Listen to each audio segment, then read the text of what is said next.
Kurš ir vislabākais Garmin pulkstenis? Nu, es tev izstāstīšu. Garmin plauktiņā šobrīd ir tur apmēram 20 dažādi modeļi, bet kurš ir vislabākais? Tas, kurš vislabāk piemērots tev. Jā, garlaicīga atbilde, bet patiesa. Jo tiešām ir tik daudz tie modeļi, ka katrs mēs varam atrast to, kas ir piemērots tieši mums, jo mēs esam arī dažādi. Lūk, daži piemēri. Garmin Venu 3S, perfekts pulkstenis sievietei, neliels, ļoti smuks, bet neļauj smukajam dizainam sev apmānīt. Tas ir īsts Garmin. Baterija tur līdz 10 dienām, un tas ir kārtīgs arī sporta pulkstenis. Un Garmin Venu 3 bez burtiņas, tas attiecīgi tas pats tikai čaļiem. Garmin Instinct 2X, šis ir liels pulkstenis vīriem ar lielām rokām. Ideāli piemērots zemesardzei, armijai vai cilvēkiem, kas strādā fizisku darbu vai vienkārši patīk šāds dizains. Šis ir ļoti izturīgs pulkstenis. Garmin Forerunner 255, arī 265. Šie ir pulksteņi ideāli skriešanai un ne tikai.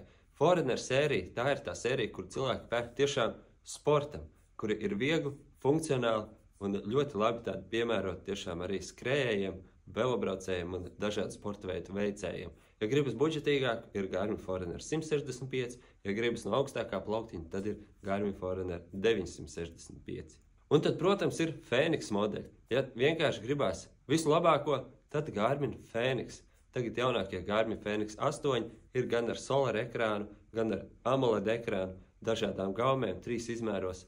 Un jā, Garmin Fēniksam ir tas X faktors, kas tev vienkārši liek justies labi, jo tas izstāsta labi, tas dara visu, kas ir izgudrots, un tas ir vienkārši pats labākais.